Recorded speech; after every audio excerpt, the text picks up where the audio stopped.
Hi everyone, எல்லோரும் எப்படி இருக்கீங்க? நீங்கள் டிஎன்பிஎஸ்சிக்கு புதுசாக படிக்க போகிறீங்கன்னா இந்த வீடியோ உங்களுக்கு தான். நான் இதில் டிஎன்பிஎஸ்சி சிலபஸ் பற்றி தான் உங்களுக்கு எக்ஸ்பிளைன் பண்ண போகிறேன். நம்ம எல்லாருக்குமே தெரியும், லாஸ்ட் இயர் தான் சிலபஸ் சேஞ்ச் பண்ணாங்க. ஸோ அந்த சிலபஸ் தான் இது. குரூப் 4 அண்ட் குரூப் 2 ரெண்டுக்குமே ஒரே சிலபஸ் தான். Group 4 10th standard level and group 2 degree standard level. நீங்கள் எதுக்கு படிக்கிறதா இருந்தாலும் சிலபஸை ஃபர்ஸ்ட் நல்லா அனலைஸ் பண்ணி படிங்க. நம்ம படிக்கிறதோட ட்ரிக்ஸே எப்படி நம்ம அனலைஸ் பண்ணி படிக்கிறோங்கிறது தான். சரி, இப்போ நாம் சிலபஸில் எதெல்லாம் கேட்பாங்கன்னு பார்க்கலாம். So general science first unit general சயின்ஸில் 5 கொஸ்டின்ஸ் கேட்பாங்க அண்ட் ஜியாகிரஃபியில் 5 கொஸ்டின்ஸ் கேட்பாங்க. இந்தியாவின் வரலாறு, பண்பாடு மற்றும் தேசிய இயக்கம் அந்த யூனிட் 3rd யூனிட்லேருந்து 10 கொஸ்டின்ஸ் கேட்பாங்க. இந்திய ஆட்சியிலேருந்து 15 கொஸ்டின்ஸ் கேட்பாங்க. அண்டு யூனிட் 5 இந்திய பொருளாதாரம் அண்ட் தமிழ்நாட்டில் வளர்ச்சி நிர்வாகம் அதுலேருந்து 20 கொஷின்ஸ் கேட்பாங்க.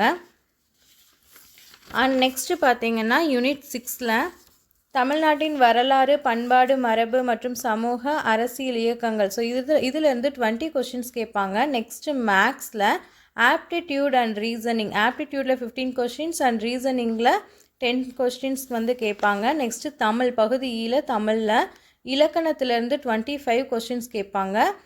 அண்டு யூனிட் 2 தமிழில் யூனிட் 2ல் சொல்லகராதியிலேருந்து 15 கொஷின்ஸ் கேட்பாங்க. இதிலே உங்களுக்கு அந்த யூனிட் 1லேயே பிரித்தெழுதுக இதெல்லாமே வந்துடும். நெக்ஸ்ட்டு பார்த்திங்க அப்படின்னா தமிழில் யூனிட் 3ல் எழுதும் திறன்லேருந்து 15 கொஷின்ஸ் கேட்பாங்க. நெக்ஸ்ட்டு கலைச்சொற்களில் 10 கொஷின்ஸ் கேட்பாங்க. நெக்ஸ்ட்டு வாசித்தல் புரிந்து கொள்ளும் திறன்லேருந்து 15 கொஷின்ஸ் கேட்பாங்க.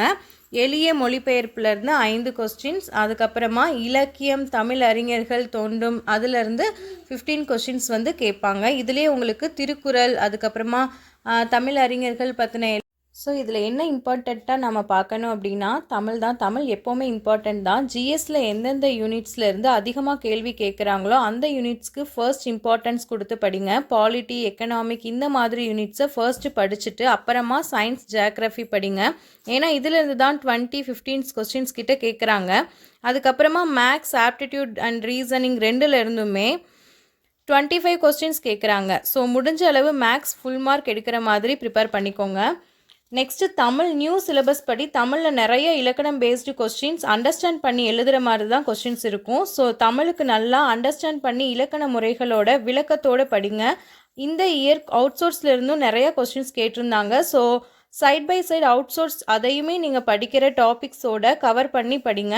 இந்த மாதிரி சிலபஸ் எடுத்து வச்சுட்டு நீங்கள் எந்தெந்த டாபிக்ஸ்லாம் முடிக்கிறீங்களோ அண்டர்லைன் பண்ணி வச்சுக்கோங்க. அப்போ தான் நம்ம சிலபஸில் இதெல்லாம் கவர் பண்ணியிருக்கோம் அப்படின்னு நமக்கே ஒரு கான்ஃபிடென்ட்டாக இருக்கும். ஸோ புதுசாக படிக்கிற ஆஸ்பிரண்ட்ஸ் எல்லாருக்குமே, working peoples and house wife aspirants எல்லாருக்குமே என்னோட all the best. Next polity, where to study and study videos போடுறேன். மறக்காமல் செக் பண்ணி பார்த்துக்கோங்க. இந்த வீடியோ பிகினர்ஸ்க்கு யூஸ்ஃபுல்லாக இருந்திருக்கும்னு நினைக்கிறேன். ஸோ மறக்காமல் லைக் பண்ணிக்கோங்க, உங்கள் ஃப்ரெண்ட்ஸுக்கும் ஷேர் பண்ணிக்கோங்க. அண்ட் நம்ம சேனலை சப்ஸ்கிரைப் பண்ணலைன்னா சப்ஸ்கிரைப் பண்ணிக்கோங்க. தேங்க்ஸ் ஃபார் வாட்சிங்.